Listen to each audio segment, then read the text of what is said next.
Di alam Nusantara, banyak tanaman yang diam-diam menyimpan kekuatan dan potensi kesehatan yang luar biasa, yang telah dimanfaatkan oleh nenek moyang kita sejak ratusan tahun yang lalu. Dan inilah 10 tanaman herbal Nusantara edisi ke-29, yang telah lama digunakan masyarakat dan kini mulai menarik perhatian dunia ilmiah.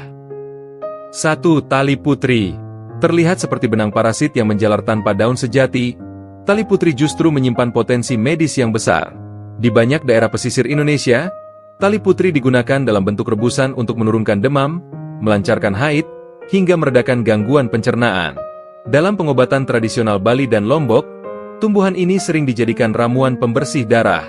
Di Kepulauan Maluku, masyarakat menggunakannya untuk mempercepat pemulihan setelah melahirkan. Secara fitokimia, tali putri mengandung alkaloid, flavonoid, lignan, dan tanin. Riset dari Journal of Ethnofarmakologi pada 2021 menunjukkan ekstraknya memiliki efek sitotoksik terhadap sel kanker payudara MCF7. Di samping itu, sifat antiinflamasi dan antioksidannya memperkuat klaim pemakaian tradisional sebagai obat dalam. 2. Jelatang gajah. Dikenal karena sengatnya yang menyakitkan, jelatang gajah memiliki dua sisi, berbahaya namun berkhasiat. Di Sulawesi dan Papua, daun yang sudah direbus lama dimanfaatkan untuk mengobati sakit otot, rematik, dan peluruh dahak. Daunnya mengandung histamin, asetilkolin, dan serotonin. Zat yang menyebabkan rasa nyeri tapi juga memiliki efek farmakologis ketika diolah secara tepat. Studi dari Asian Pacific Journal of Tropical Biomedicine pada 2020 menyebutkan adanya potensi antimikroba dan efek analgesik dari ekstraknya setelah melalui detoksifikasi panas. Meskipun belum umum dibudidayakan, tanaman ini menjanjikan untuk riset anti nyeri dan pengembangan topikal alami. 3. Jambu mete. Tak hanya bijinya yang dikonsumsi, seluruh bagian jambu mete dimanfaatkan dalam pengobatan tradisional.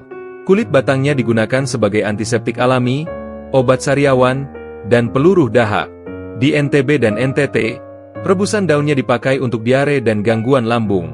Ekstrak daun dan kulit batang kaya akan tanin, anakardis asid, dan kardol, senyawa dengan aktivitas antibakteri kuat. Penelitian Brazilian Journal of Pharmacognosy pada 2022 menunjukkan efek antidiabetes dan antioksidan dari ekstrak daun mete. Selain itu, minyak dari kulit biji mete memiliki efek antifungi terhadap jamur Candida albicans, penyebab beberapa penyakit pada manusia. Potensinya sangat luas, termasuk pengembangan fitofarmaka untuk luka dan infeksi kulit. 4. Randu.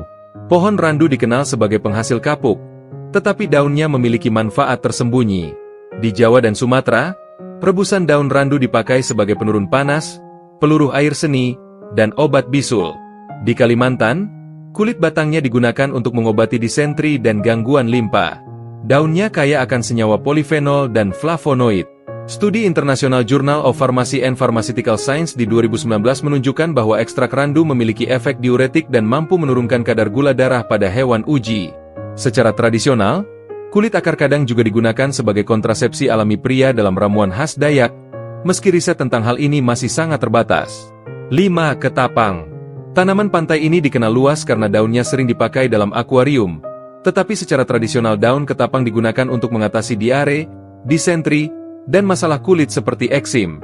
Di Sulawesi dan Maluku, daun mudanya dipakai sebagai obat sakit perut dan penenang saraf. Rebusan kulit batang digunakan untuk luka dalam dan radang tenggorokan.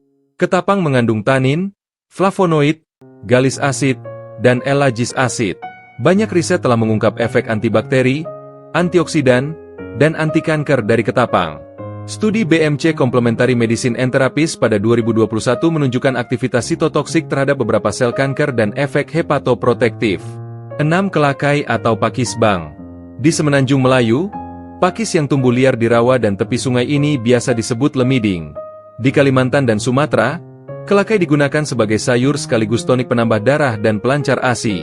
Dalam pengobatan tradisional Dayak, kelakai dianggap mempercepat pemulihan dari luka dalam. Pakis ini kaya zat besi, flavonoid, dan asam askorbat.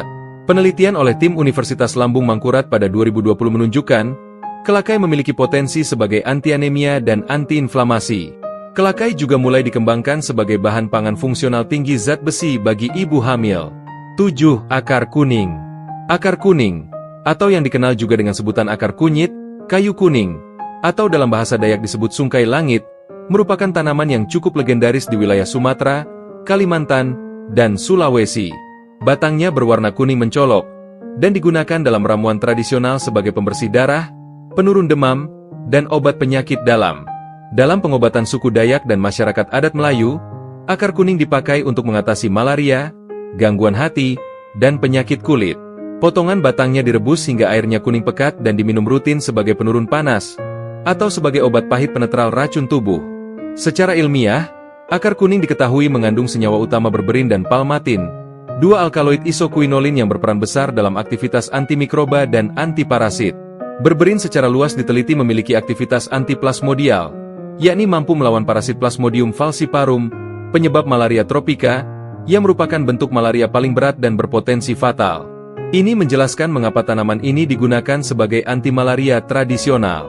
Selain itu, penelitian modern juga menunjukkan potensi akar kuning dalam menghambat pertumbuhan Helicobacter pylori, yaitu bakteri spiral gram negatif yang hidup di lambung dan merupakan penyebab utama tukak lambung, gastritis kronis, serta berhubungan dengan kanker lambung. Lebih jauh lagi, berberin juga menunjukkan sifat hepatoprotektif alias melindungi hati, menurunkan kadar kolesterol, dan berpotensi sebagai anti-diabetes. 8. Pacar air. Bunga pacar air tak hanya cantik, tetapi juga obat. Dalam pengobatan Jawa dan Melayu, daunnya digunakan untuk mengatasi bengkak, rematik, dan jamur kuku. Bunganya dipakai sebagai antiinflamasi dan peluru haid. Tumbuhan ini mengandung lauson, camphorol, dan asam galat.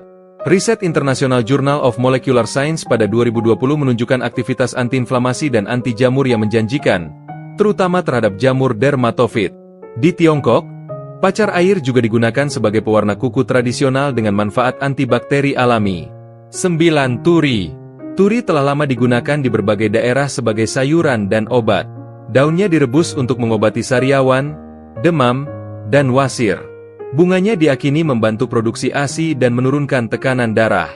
Dalam etnomedisin Jawa dan Bali, kulit batang turi juga dijadikan tapel untuk rematik dan bengkak. Kandungan aktifnya meliputi saponin, flavonoid, dan triterpenoid.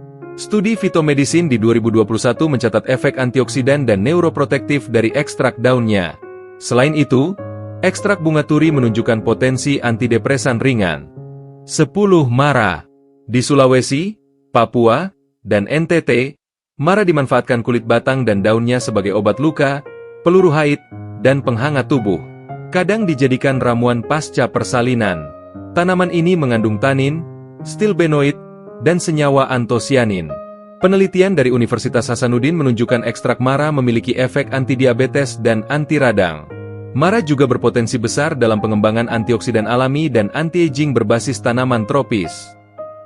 Demikianlah 10 tanaman herbal yang jadi pembahasan kita kali ini. Ternyata, begitu banyak potensi tersembunyi dalam tanaman-tanaman yang seringkali keberadaannya kita abaikan.